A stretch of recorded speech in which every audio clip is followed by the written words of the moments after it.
What's up, everyone? Welcome to my corner of the internet. I'm your host, Ryan Cramer, and this is Crossover Commerce, presented by PingPong Payments, the leading global payments provider helping sellers keep more of their hard-earned money.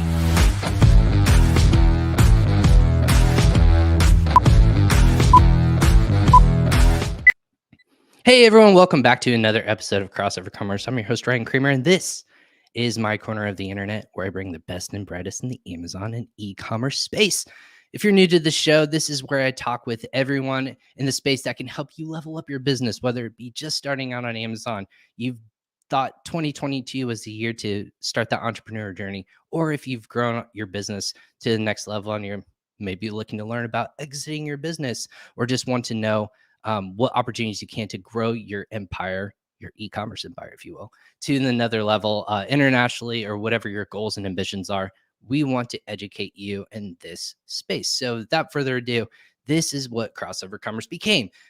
This is episode 214. And like every other episode, this podcast is presented by PingPong Payments. Who's PingPong Payments? We are a cross-border payment solution helping international sellers when it comes to either paying their VAs, their suppliers, your manufacturers, pay them out in localized currency, putting more money back into your pocket. Or if you're selling on multiple marketplaces, whether it be on Amazon, Rakuten, Coupang, Mercado Libre, the list goes on and on. We talked about yesterday, 200 plus marketplaces that exist worldwide. There's a lot out there. And if you happen to be growing your business on those platforms, let PingPong collect more money for you to help you save on those fees when it comes to international transactions. It's free to sign up. Just go to usa.pingpongx.com/podcast to look at our past episodes, plus signing up for free. Just mention Crossover Commerce. Without further ado, it's Friday, February. It's not January anymore. February 4th, according to my clock here. We are, because it's Friday, we like to have a little bit of a more interaction, more of a conversational podcast. I'm really excited because typically on the podcast, if you're familiar with our format and setup, it's live. So we get to ask questions. You get to ask questions if you're listening to us on LinkedIn, Facebook, YouTube, or Twitter, if I can speak today. And if you have those questions, go ahead and put those in the comment section below, wherever you might be watching, and we'll be able to see them here on our platform and throw them up on the screen. But if you happen to be listening to us later on, or if the audio format when this comes out, you can also just tag our guest, and we'll be able to get those questions answered. But one of my favorite topics to talk about, if you're familiar with the show, is the aggregation space, or the roll-up, or the brand acquisition space in Amazon and e-commerce. There's so many iterations out there. We've had many of them on before in terms of brands, companies. It might be private equity companies that we've talked to, or just, other brands absorbing friends or businesses that they might have done before. What really intrigues me, and maybe it's for a lot of sellers out there who've asked these questions too, is what happens after that acquisition, right? There's typically that process. Once you exit your business, what does that look like? Your brand doesn't die, it just moves on to a bigger, better place, hopefully. In that space, that's where the aggregator or the brand acquisition company exists.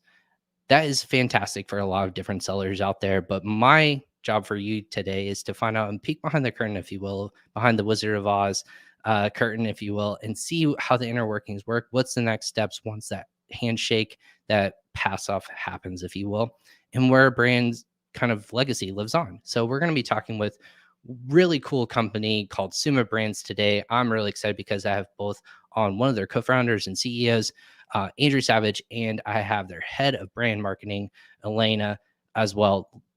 Just fantastic people. Appreciate that we were talking beforehand. So let's go ahead and talk about today. We are calling this episode, let me go ahead and pull up my notes real quick, how Suma Brands approaches branding, marketing, and omnichannel. So if you're taking notes, make sure that you have plenty of paper. We're going to be diving into all of those different topics today. Welcome to Suma Brands. Andrew and Elaine, I'm going to go ahead and unmute both of you, and we're good to go. Both of you, thank you so much for hopping on today. Hey, thanks for having us, Ryan. Really happy to be here. Yeah, appreciate it. My random thought, I love your intro song. I was thinking about this, like we do so many, video meetings and stuff. I think I want to have like an intro song for Need a walk-up song. Like everybody should have like their walk-in song, Absolutely. That's playing in sports myself. I had a walk-in song for baseball too. I'm trying to think of it off the top of my head since you mentioned that, but for both of you, I've always thought, Waking Up was a good intro song for like The Circle of Life or something like that. That would be pretty epic, but we'll have to think about that. If you're listening to this live, to let us know that walk-in song via Zoom meeting. Yeah, comment with like, what would your walk-in song, if you're listening, like comment in, what would your walk-in song be for like your Zoom meetings? I think we're gonna maybe try that at Sumo. We're always I was gonna say, you're the head honcho, Andrew. You can implement to whatever make you want. meetings more fun, and I like that. I like that idea. You inspired that, Ryan. Alaina is just shaking her head over. She's like, "Oh my god, what did I agree to?" No, it's a pleasure to have both of you on. Andrew's joining us from I almost said Wisconsin. That's not okay. Minneapolis, Minnesota, and then Alaina, you're joining us from Brooklyn, correct? Yeah. Awesome. Well, both of you, welcome. It's a pleasure to have you both on. I'm assuming you guys see each other quite often, but for those who are listening and watching today, tell me a little bit. Maybe we'll start with you, Andrew, since you're the co-founder, CEO, if that's okay with you. Where did Suma Brands kind of originate from? What was like that journey coming to this business, and where we are today? Yeah. Well, again, thank you for having us. And yeah, in terms of the journey to Suma, I mean, there's sort of two sides to the story. One is, the personal arc of my career. Was involved with e-commerce from the really early days, helped build Target.com. Out of school, spent some time with Amazon, helped build a business called Dolls Kill out of San Francisco. And sort of the arc of my career had been getting more and more entrepreneurial, and had always wanted to found a business and be a startup CEO. And so that was, one driving motivation. And then I would say, like, as I progressed in life, as I've gotten older, I guess, I've just had an increasing appreciation for the fact that, like, a lot of the depth in life is created by little day-to-day moments, and it's not necessarily the big things, right? It's little things that happen day to day that make you smile, make your day a little bit easier, and realizing that, like, a lot of those moments are created by great products and inspiring branding. Like, we all have had that experience where you buy something new, it changes your life in some little way, and then, like, you can't stop talking about it to the people that you interact with. And so, like, the ultimate goal for Suma is to be involved with more of those experiences and really bring what we have, from decades of e-commerce operation and scaling businesses online, bring that to bear on really fantastic brands and products that founders have started, in the Amazon marketplace. And so we really see our role as, like, how do we amplify these really, really strong starting points that founders have gotten off the ground, and how do we get their amazing products into the hands of more consumers through more channels, and how do we enhance and professionalize the branding that's wrapped around that to make those consumers feel even better about that interaction. So, at the end of the day, like, that's the driving force behind Suma. That's why we're all here. It's what gets us out of bed in the morning, is how do we get great products into the hands of more customers, wrapped in brands that really inspire and connect with them. And that's what we're doing. I love that. Yeah, going to your website, which it looks very well put out there. I would say it's more brand focused than almost any other, maybe aggregator space. And this is a pat on the back, maybe for Alaina, or anyone on the marketing team. Of it looks more like a branded site that if I was an agency, or if I'm somebody who wants to work with a person who's brand focused, this is where I think the website is that first gateway, if you will, and that's where I see. Whether it be updated recently or not, that's my first perception as well. So seems like that's coming through in the marketing and just when you walk through that virtual door, if you will. So yeah, that's great to hear. Alaina gets all the credit for that. And Alaina, you should intro yourself. Yeah, I was gonna say, Alaina. Yeah, speaking of it, and now that we buttered you up, what's that background for you? If you would tell us. Yeah. I came from the advertising industry. I was in creative agencies for my entire career. I started working on Fortune 500s. I was on companies like Samsung, Rolex, Nike, Uniqlo, some really big brands with equally big budgets. And so loving that work and doing, like big takeovers in Times Square and TV production and out of home. And then most recently, for the last 3 years or so, I pivoted to focusing on startups, all stages.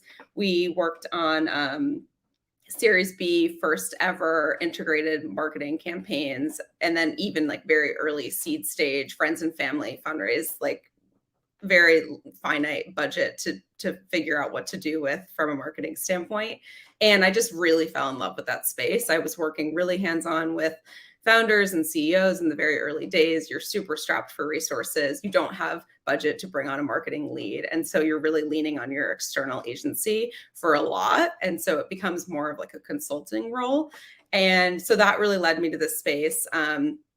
Through a mutual connection, met Andrew. We had an unbelievable conversation, sort of just became obsessed with the FBA space and everything that was happening. And just the idea that you could turn this like unbelievable nugget of a product that was having a real impact in someone's life into a really compelling brand. So that's how I landed here. I joined last year and it's been really fun.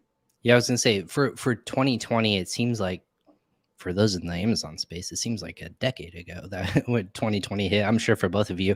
So you guys are coming out of that. That's such a cool, fantastic. How big is the company to date? It's a fully remote company, so you guys aren't all in one state. How big is the company entirely?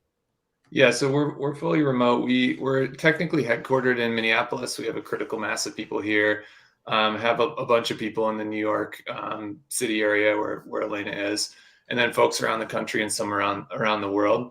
We're growing really rapidly. We've gotten past several of the pivot points. If you think in like kind of the 3 10s, it's everything about the way that you do things changes when you get above 3 people, and then when you give about 10 people, and then 30 people, and 100 people. So we've been through a bunch of those pivots, and yeah, have just a fantastic team. Like I said, distributed around the world. A lot of different backgrounds, perspectives. And, our goal in this business generally is to try to get the best group of people possible around each of the brands that we're working on. Like, that's really important to us. I think that, underlying success in a space like this, you have to have people that are capable, but also just passionate and dedicated and like obsessed with, how do you make product experiences better? How do you more closely connect a brand voice and vision to the customer set that you're selling into? And so our goal, whether it's our team, whether it's founders that, remain involved with us, whether it's advisors, and board members that we have for the business, like we're always looking for how do we put a new accretive perspective or set of experiences, or a set of capabilities like around what we're doing. And we're really fortunate to have a fantastic team. And it's been, I think really a good thing for us to have kind of launched this in the middle of the pandemic, from the perspective that, we never really had the option to be, geographically centric in one location and kind of come together easily. And, the silver lining there has been that we've picked up, just amazing people on the team that are in locations, that don't happen to be where I am or where Alaina is. And we've got, a really great toolkit for collaborating and working effectively across distance. So anyway, I'm super proud of the team. We're growing really fast. Like I said, we've been through a bunch of those pivot points, and our goal, remains, let's get the best group of people around whatever we're doing possible, and work productively toward, delivering additional value for the customer, whoever the customer set, is in that case. I love that. No, that's really cool. So in that capacity, let's kind of where did like the name Suma come from? I'm always super interested. And then in the name and the logo is pretty cool. Like I have a visual communications background. I am a big logo nerd. When it comes to any sort of brand recognition, where did Suma come from? Well, I love that you love the logo because my wife designed it, so I can You go. I can pass on the compliment. She'll be very, very pleased. Yeah, so the name Suma, it's hard to name stuff, as it turns out. And so, did kind of a name storm, and we're trying to find the right, the right name for the company, because I think that's important. And we were really interested in the visual of like the Amazon rainforest. I think it's like, it's not an original, but it's an interesting, analogy to the Amazon ecosystem. And what we're trying to do is acquire, great products and the kernel of inspiring brands from out of that marketplace, and then grow them out of that. And so we got kind of obsessed with this idea of like, well, how about a type of tree that grows above the canopy of the rainforest? And so there's a tree called the Suma tree. That's actually the Portuguese name, the local Portuguese name for the kapok tree. And it's a tree that grows to 80 plus meters, just a gigantic tree, right? And it like rises above the canopy of the rainforest. And so we took a little liberty just for, ease of pronunciation and brevity, and shortened it to Suma. So that's what it is. And, it represents what we're trying to do, which is acquire, great brands from the Amazon rainforest, and, grow them out of that and above that, to reach customers more broadly across more channels and to really build equity in the brand and not just, the product as a transactional purchase on Amazon. Yeah, strong roots and obviously has a good base and Yeah. foundation and can continue to grow. Makes Yeah. sense. It works on a lot of levels. And somebody pointed out to me the other day that it also, means sum or like summation. And so that's obviously, one thing that we're trying to do too with the aggregation piece of this model is like bring a lot of pieces together and make the sum, greater than the parts. So yeah, we like it. It's turned out to be a good name. I think it seems like that's what it always should have been at this point. But like anything, when you started, it's new and you got to get used to it. But it feels very familiar now. No, absolutely. So, as a company, do you guys publicly announce like how many brands are we to date looking at that's either acquired or you grew in house? What is that operation number looking like right now? Yeah, we don't announce it, and it's mostly because like our focus is again on like building brands and building brand stories and equity. Like our goal is, we're very interested in scale and efficiency and like all of the things that we've done throughout our careers, and it's like a core part of this model. But again, like for us, the guiding light and where we want to end up is with a decades durable portfolio of consumer brands. And so, I think the outward focus on just the mechanics of scale and everybody's got their playbook and there's all these steps you run through in week 1 and month 1 and blah, blah, blah. Like everybody has that. I think something that makes us unique and different is the fact that like, we don't view this as a pure utilitarian, like mechanical play at scale.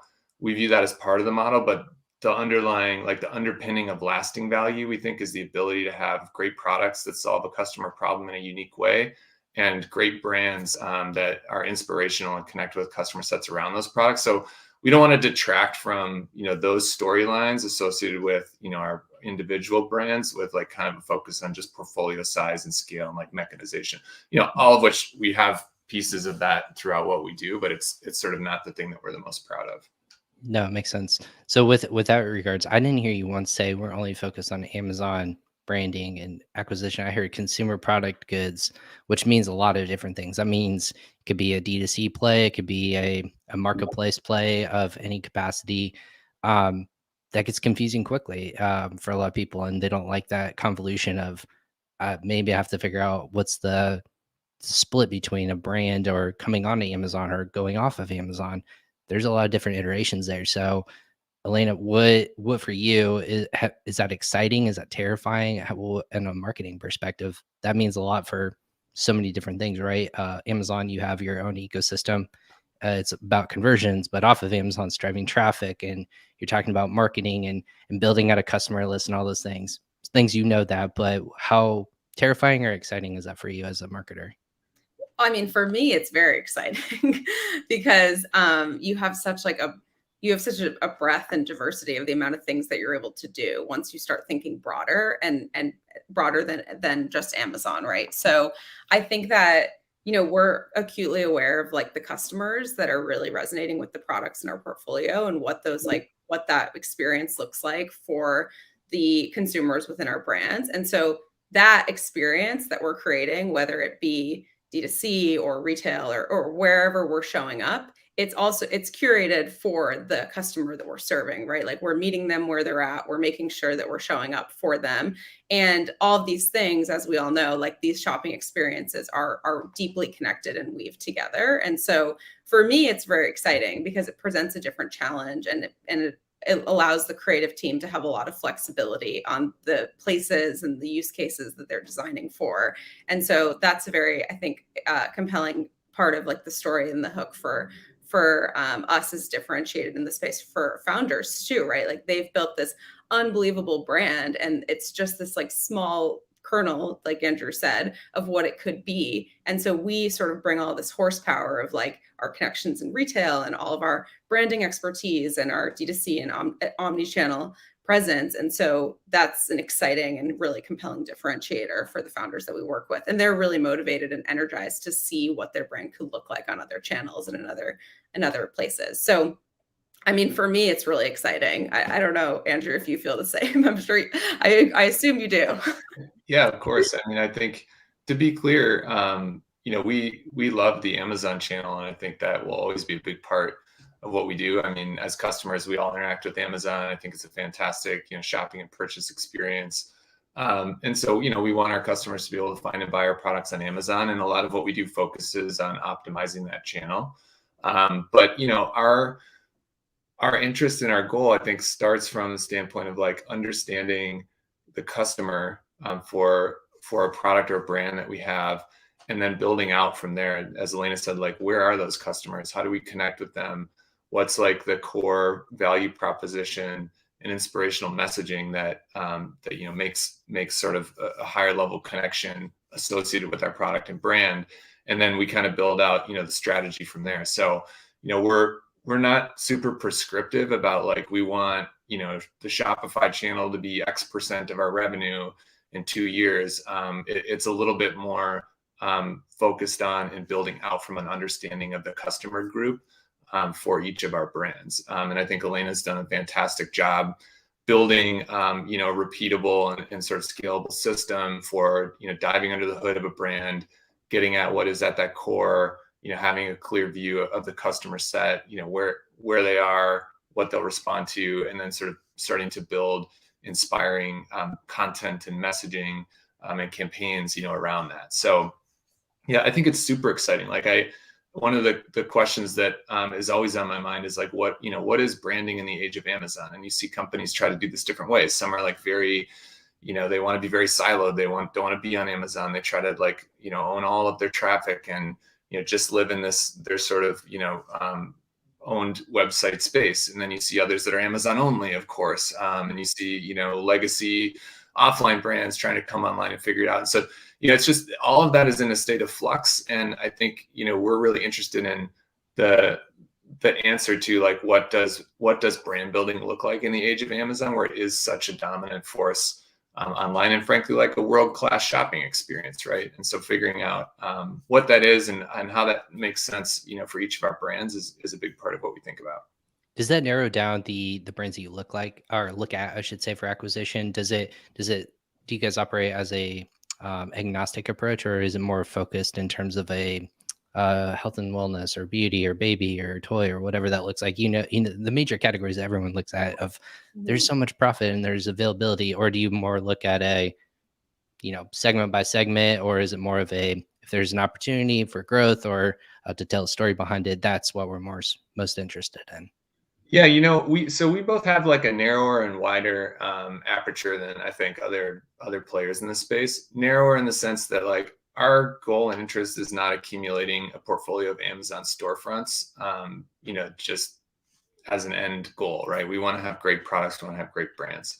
But also we have decades and decades on the team of e-commerce operational experience. We've built DTC sites from, a few $1 million to hundreds of millions. We've grown categories in, multi-category retailers, Target.com, Amazon. We've operated marketplace businesses.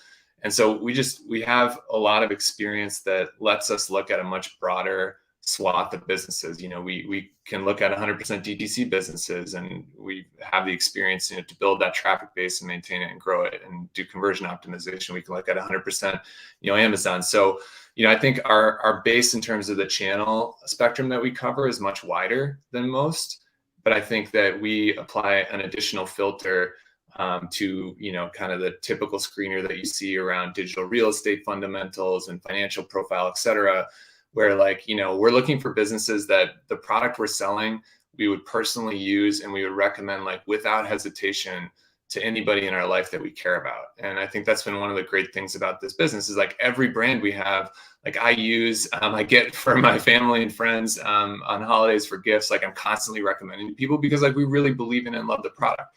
And so, that does narrow the aperture a little bit because a lot of the Amazon businesses out there are not that, but many of them are. And we've gotten really good at finding those types of founders and those types of businesses. And those are the ones that are the right fit, for Suma. So Alaina, I don't know if you want to elaborate on that at all. No, I mean, I completely agree with that. I think, of course, there's something that's really compelling about a brand and a story that's already doing a really good job getting their messaging and that story across in that ecosystem. And so, it's really exciting to be able to think about like this is where it's at today. And if only we had like XYZ, then we could totally amplify and expand what's happening here. And it is also just really motivating for the team that's working on these products to be personally invested in the success of the brand and so that's very motivating. I agree with Andrew. I also gifted a lot of Suma products for Christmas. And so we do have a lot of love for the products and the brands in our portfolio. And I think that is a differentiator. We're not just like on this fast path to get a bunch of commodities and storefronts. It's really like a more focused and intentional approach to aggregating. Yeah, your guys' sales team is loving you guys. What's buying all your gifts. Hopefully, you're going through a channel that the successful channel that's, or maybe that's an in-house. You can just walk down to the Suma store. Yeah, Suma store, or I guess a warehouse. If you guys do, you guys have a warehouse or with any of these acquisitions? No, we don't. We don't operate our own. So one of the things I did at Dulska was build the in-house fulfillment capacity. So we've done that before. We currently, we leverage Amazon FBA, obviously, and we leverage some really great 3PLs. So we're not doing anything in-house at this point, but it's always something that is on the roadmap to consider. Be on the lookout. Yeah, no, I don't understand it. I understand that completely. And the other thing I want to say on that is like there's still like there's just an enormous volume of Amazon businesses out there, as you know, and so there's also like a huge volume of those that were started by founders that are product obsessed or brand obsessed. And again, that's what we look for. Like we love talking to founders where they can walk you, they're on like V23 of their product and like they've just maniacally set out to make a better mousetrap and like solve this problem. And a lot of times it's like something personal for them, right? Like they've tried to find this product that does XYZ and they've been really dissatisfied with the spectrum of options out there. And so they like set out on a mission to fix that.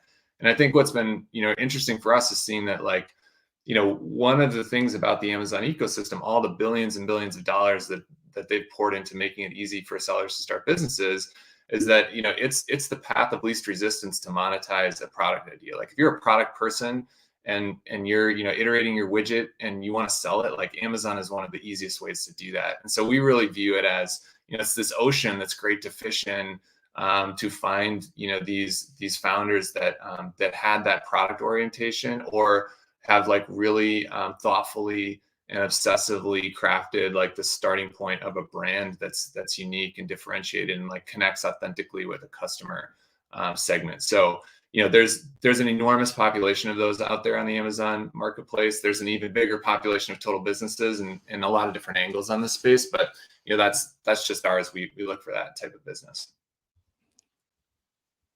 This is something that I'm trying to think of what path to go off that, because it's so interesting and refreshing to hear, looking at more of, I'm hearing more opportunity of iterations or just helping instead of looking at bottom line numbers. It's really cut and paste and you can just put it into a spreadsheet instead of, not to say that every aggregator does that, but it's more, how do you put the product at the forefront and let that speak? And maybe like, what is that going to look like in the future? A repeatable process, an add-on process, a process that which it's going to truly do what it says it is, instead of hey, this is a fidget spinner, has a shelf life of 2 years. It's going to be really popular and then it's going to die off. We'll kill it and then move on to the next widget, if you will.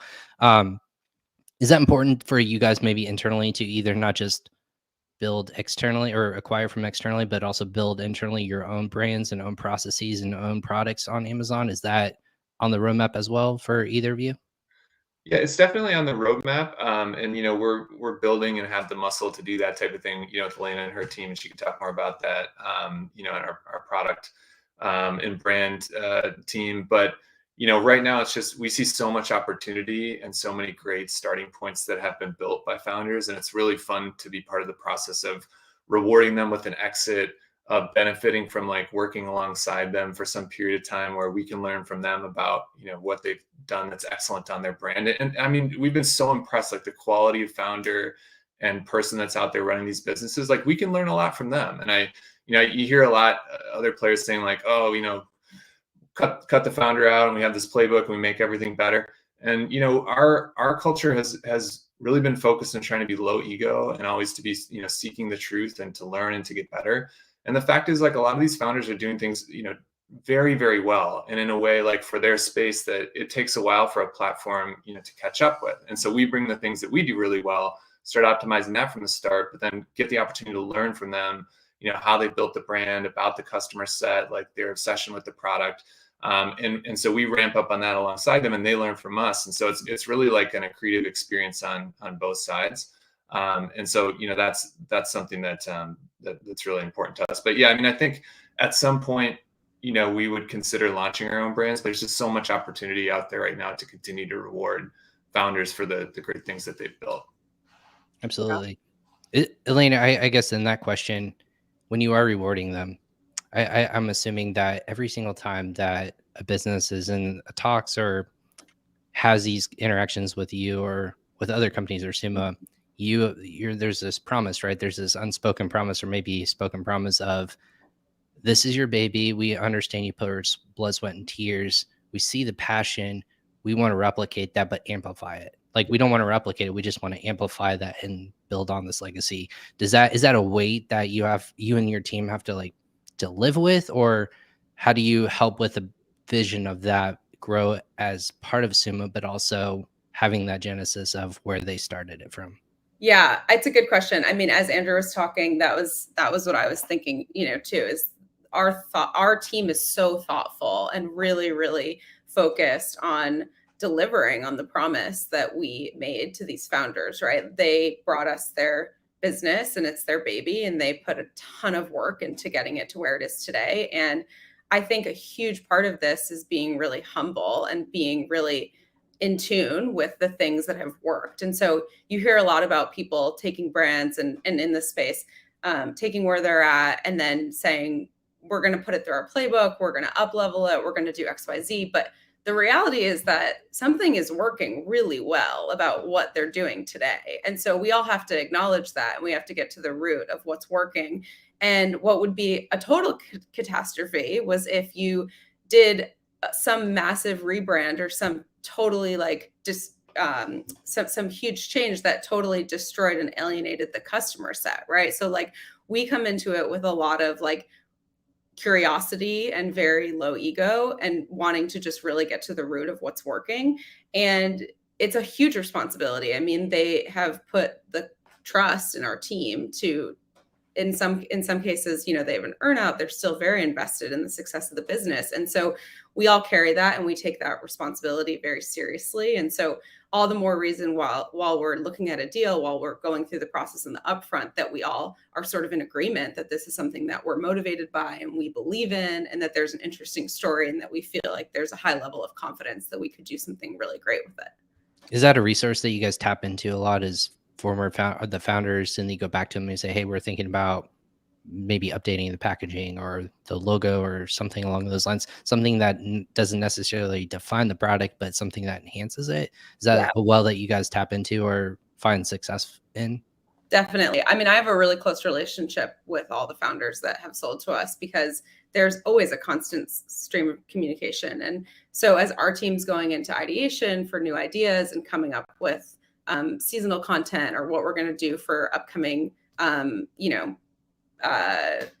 spring, summer, whatever it might promos, be. Promos, offers. Everything is informed, and the starting base is what did you do last year? What worked well? And there's only a certain amount that you can really get, in the 2 to 4 week transition after, or whatever the period of time where the founder's really involved. There's only a certain amount of information that you could really get.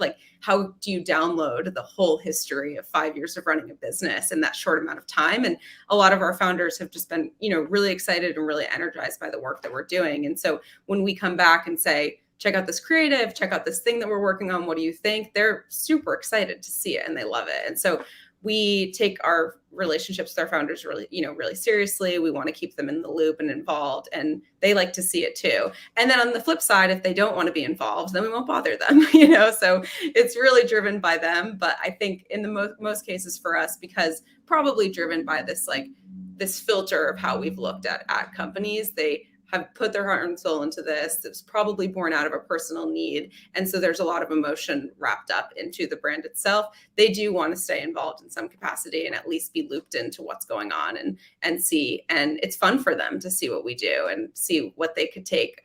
We just had this experience with one of our brands, and we went back to the founder, and he was like, I have been saying this for so long, and I can't believe to see it come to life. It's just this totally surreal feeling to see everything that I've wanted for this brand to be manifesting.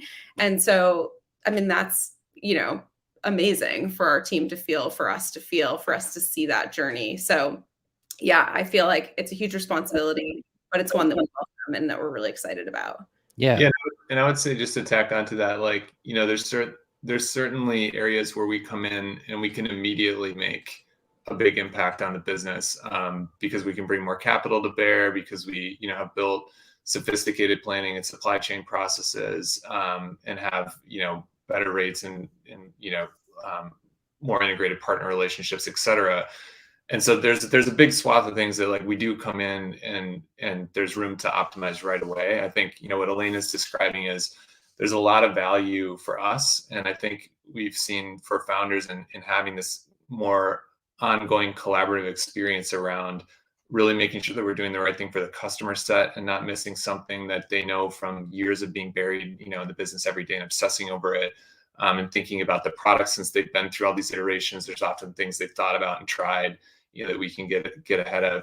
And so, like, really on that side of the business, we get a lot of value from interacting with founders, and we're able to sort of take all the stuff that is often less enjoyable for product and brand oriented founders off their plate, and like optimize that based again on, like, years and years and years of doing this at scale, and understanding, how you get efficiency out of, inventory planning, working capital deployment, and supply chain, for example. So yeah, we look for that kind of win-win where we're taking the time to understand the things that they do uniquely well, but we're moving quickly on the things that we do uniquely well. Absolutely. Well, has that conversation changed from 2020 to even like if you had a conversation today with the brand owner, has that struggle or those barriers different in terms of their eyes of, it was easier back then, now I don't have the capital anymore, I can't figure out logistics, like I can't magically make my goods appear in port or in a warehouse anymore, it's such a struggle and I don't have any capacity to grow it. Is that conversation changed in different ways, in both good or bad ways, Andrew, that you're seeing? Yeah, I think, it's not a secret that supply chain is tough right now. I think, even if you're not close to the space, you see the headlines on that. That's how big a deal it is. And like navigating that environment with extended supply chain and like higher freight costs, the need for more working capital, like that, I think that's like multiples harder for, bootstrapped solopreneur than for like a well-capitalized, enterprise level operator. And so I think that, we're finding more win-win scenarios where we, again, we've kind of built the infrastructure and spend a lot of time trying to find founders who still really believe in their brand. And they're struggling, with like the pinch point created by supply chain right now, for example. And we can come in, help solve that, layer on other things that will drive growth, and still give them like a share in the success of the business. So like a lot of the founders that we work with, are very interested in earnouts. They believe in their brand. They, might have continued to operate it if supply chain was running really smoothly, and they didn't need, help at the enterprise scale. But those relationships are great because it's a win-win and it makes the pie bigger. It lets them, keep some of the upside in what they've built. And it lets us apply what we do really well to helping that scale. And again, at the end of the day, get that great product, into the hands of more customers to create more of those, daily moments that add like a lot of flavor to life. What, so obviously at scale, you guys are looking at growth. I think a lot of people back in 2019, before everything somewhat came into lockdown, there was a lot of talk about international growth. There was this momentum, and I think it really throttled in the past 2 years. But I think now 2022 is this momentous occasion where I think a lot of people have said, hey, we figured out logistics. We have that on lock as best we can. We have overcome all these different channels, but we realize that there's not just one channel we can solely depend on. It's not just Amazon. It's not just D2C. We have to be multiple different places in order to scale. does that look like? What does that omni-channel approach look like to Suma? Is that D2C?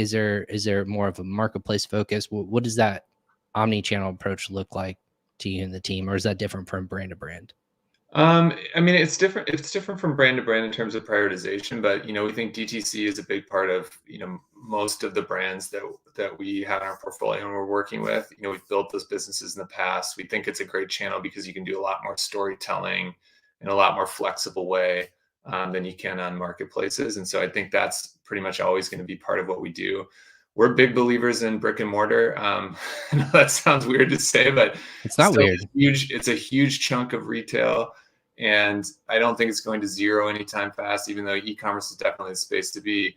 And we really see it as brand building in that, I think as consumers, we all fundamentally understand that if you see a product online, if you see product A and B online, and 2 weeks ago you saw product A on the shelf of a retailer that you have an accretive relationship for, product A has more brand credibility like out of the gate. And so, we see it as a volume channel, as a way to get in front of customers, but also as a way to build our brand through accretive relationships with like high quality retail partners.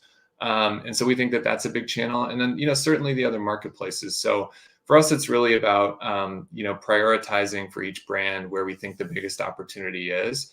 But again, our philosophy on building this business is, we're building consumer product brands that align with customer sets. And we're not really trying to be super prescriptive about what channels we grow. We're trying to understand where are those customers, how can we best reach them, what's the right messaging, to put in front of them in each of those places to get them engaged with the brand.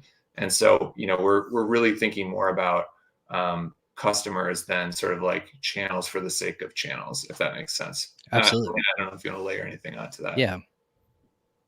No, I mean, I completely agree with that. And also just like making sure that we're tailoring that experience by the place that we're showing up, but then it also feels really cohesive across. That's, to a customer, they don't care where they find you. It needs to be the same brand either way. So making sure that we have a lot of rigor around that as well. Right. Well, and to throw data and statistics, which we all should be following if we're in business and entrepreneurs, is e-commerce is only 15% of all of retail, where a transaction happens. And it seems such a small part of the pie, but that's what's exciting. I'm assuming for businesses like you is Amazon is half of that 15%. But again, going into a retail store, if I see it in a grocery store, a CVS, or I'm going to a Macy's, whatever retailer is still operating out there in a brick and mortar store, that's where a majority, again, 75, wait, walk back. Let's do math today. 15% or 85% is 15. Let's do math today on a Friday. There's 85% of business is still happening in a brick and mortar store. So wherever that might be happening, it's a big play and where you're going to see eyeballs, on a day-to-day basis. Shelves are still king. And if you can get retail stores, and if I used to work for a D2C company, and I still get giddy when I see some of the products I was selling in a gift and garden store. Like that's weird. And I didn't work for them for 4 or 5 years ago. But I still think it's really cool to see brand recognition. It's on a shelf that has a power to in itself. It's hard to brand on Amazon. It's getting better. I know people are still the follower functionality, the A+ content, all that good stuff that we can talk about ad nauseum on this podcast before. But it's super important to make that play into retail stores as well. So in the couple of minutes that we have for both of you, what does like 2022 really mean for you guys? I'm assuming like now we're coming off of that high of Q4. Hopefully everything was successful and you guys saw tremendous growth. If you want to add on to that, but what does the momentum look like for 2022? Where's that really big focus for you guys? Yeah, I think I can hit that at a high level, and then Alaina, you can maybe talk about it from a branding perspective. But our business is accelerating. Like we're doing progressively more and more deals each month. We're finding more and more of the businesses that we want to be involved with, and so that's really great. So I think 2022 is going to be big in terms of just increase in scale for us, but increase in scale in the right way, acquiring the type of businesses that's the best fit for Suma and what we do. So I'm really excited about that. I think we've got On the product front, like a lot of new iterations and products that we're launching within our brands to flesh out the line in the context of starting to build like a broader consumer brand in some of our businesses, and then just improving quality and functionality of some of the products that we've acquired, often in partnership with the founder on those. So that's really great. And then operationally, I think we're all kind of everybody in the space is interested in what's going to happen with supply chain. We sort of have the point of view that it's going to continue to look a lot like what it does today for a while. And so we've spent a ton of time and energy and built a lot of relationships and tools to be successful in that environment. So continuing to optimize that so that we can flow product more effectively, have it in stock, for customers when and where they want it, and deliver that with, predictable quality and economics, that our business needs. So I think a lot of exciting things just in terms of scale and what's being added to our brand portfolio, and starting to extend and expand product offerings within our businesses, and then continuing to optimize, on the real side of the business, which is supply chain. So Alaina, I'm sure you have more fun comments on the branding side. No, I mean, I think with the scale, we're focused on becoming more and more efficient wherever we can, but then also never compromising the integrity of the brand and not losing that brand magic. Like, you can't over operationalize it to the point where you've lost what makes the brand special in the first place. And so as we grow and as we bring on more brands, making sure that we have a really streamlined, super efficient, super fast, quick to the finish line process, but always maintaining that integrity of the brand, always continuing to focus first and foremost on the experience and the stories and the stories that we're telling. And then building deeper relationships with our customers. Tactically, that means, building our customer sets, but really making sure that we're super in tune with who our customers are, what they want, listening really closely to their feedback, having that inform our product development process, having that inform, in some cases, we have a brand where we work really closely with parents in product development to actually get their feedback so that we can adjust along the way. So really taking that relationship very seriously, and, continuing to weave a very close relationship with our customers. And then just testing, like you said, we should all be listening to data. We should all be driven by data. And so making sure that everything that we're doing is structured in a really rigorous way and that it's set up to be a test. And then at the other side, we have learnings. And that, I would say, is really like, a lot of the focus going into this year is like doing really exciting big things, but then making sure on the other side of it that we have a really insightful takeaway and learning that can then be applied to the whole portfolio. So it's fun and it's exciting. And as we bring on all these new brands, it's been really, really exciting to see sort of the overlap and the things that we can learn and apply across to other brands. And then also the new challenges that comes with each one.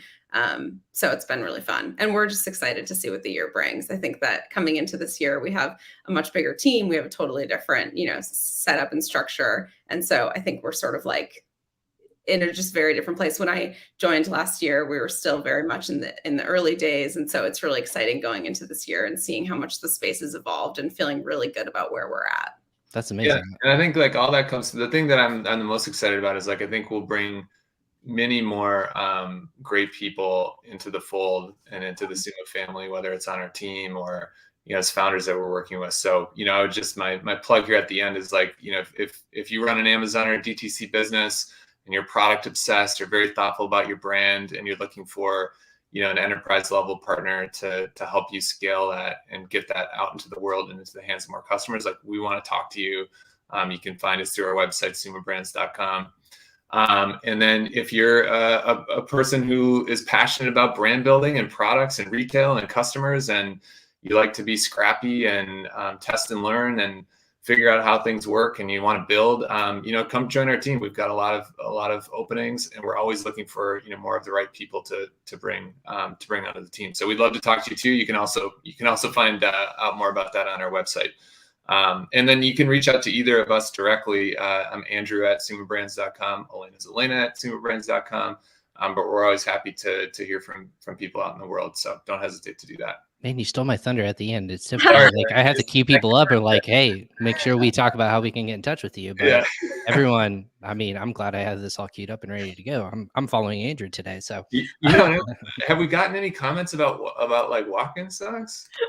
Yeah, no, honestly, no. I think people are taking notes because I am, but that's okay. People will watch this later on. They're either on snow day today and it's Friday, but but no, it's walk-in socks. Like that. This is the question that we're gonna have to like really highlight in our highlight section. On I think so. I mean, make sure a lot more people. I got to be honest, it would really make my day to get a random email from somebody who is listening with like, hey, I thought about my walk-in sock and this is it. So absolutely. I need to think more about this too. It's definitely a personality test. That would be a good interview question, maybe. It is. Again, creative aspects. Yeah, talk about personal branding. That's like your sort of like the encapsulation of your manifesto and your person. It feels so high pressure. I don't know if I could get down to just one. It feels too high pressure. Yeah. I think it's set up for an interview. Like make sure you arrive with your walk-in sock. Like your interviewer will be ready. Don't even go on camera yet. You have to play that before you can turn on your camera. That'll set the preface to if you get a second callback or not. But that'd be good. That my other question that I think I always say is the weirdest one coming into an interview of any sort is, if there is an elephant that appeared in your lawn, what would happen and how, like, what would you do? Again, random. It's just one of those things that I don't get that engagement too much, but that was certainly nothing applied to whatever that company was. It was just what would you do if that happened? I'd be like, well, this would be a dangerous thing because I'm in southern Indiana and on the loose. That I would I don't know. What do you want me to say? Exactly. No, but for both of you, thank you so much for hopping on today. I know that there's so much advice and so many opportunities for people to exit their brand, but I think this is something unique that you guys have put a flag in the ground, if you will, and said, hey, this is who we are. We're putting brand focused and forward messaging together. Don't need to be flashy, but we need to, what we're doing is helping people understand, take it to the next level. And I think success is going to be big for you guys in the future. So thank you for hopping on Crossover Commerce today. I always say, friends of the show, now you're more than welcome to come back into my corner of the internet, where I to talk on anything that you might have learned or seen in the space. And are you guys going to be at any shows, or are we going to see you guys in expos or anything like that this year? Yeah, we're still making plans, but we'll be out there and present. So maybe we could connect live. That'd be cool. Yeah. Are you going to be at Prosper, or is that still TBD? We'll be at Prosper. Okay, perfect. We'll have to connect there. That's coming up quickly. Yeah, I know. But yeah, wonderful. Thank you so much, Andrew and Alaina. If you guys stick right there, we'll make sure we just cap off air. And thank you so much for hopping on Crossover Commerce. So thanks again for coming on today. Thanks, Ryan. Great to be here. Awesome. And thank you, everyone who was tuning in live on episode. I'm going to get this back up here.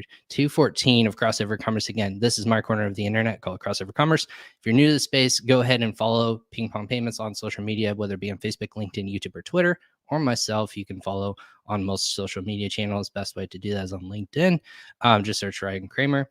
And of course, follow us on all your favorite podcast destinations. That can be on Apple, Google, Amazon Music. We're on all the major platforms. So once audio versions come out, you can check those out. Or, of course, go to usa.pingpongx.com/podcast for all the videos and transcripts of every episode. No one ever thinks if they want to read back, and we can look back at highlights and guests, but you get that on our website. So make sure you check out that. All the links to follow our guests, as always, will be in every episode. That being said, happy Friday, everyone. We'll catch you guys next week. We have more episodes coming your way. We have great people from First Choice Shipping, as well as Marketing by Emma, coming up next week. Friends of the show, as always, coming back to talk about sourcing logistics, but also more about optimizing your listing. Talked with Emma yesterday. She's really excited about coming back on. So that being said, we'll catch you guys next time on another episode of Crossover Commerce. Take care.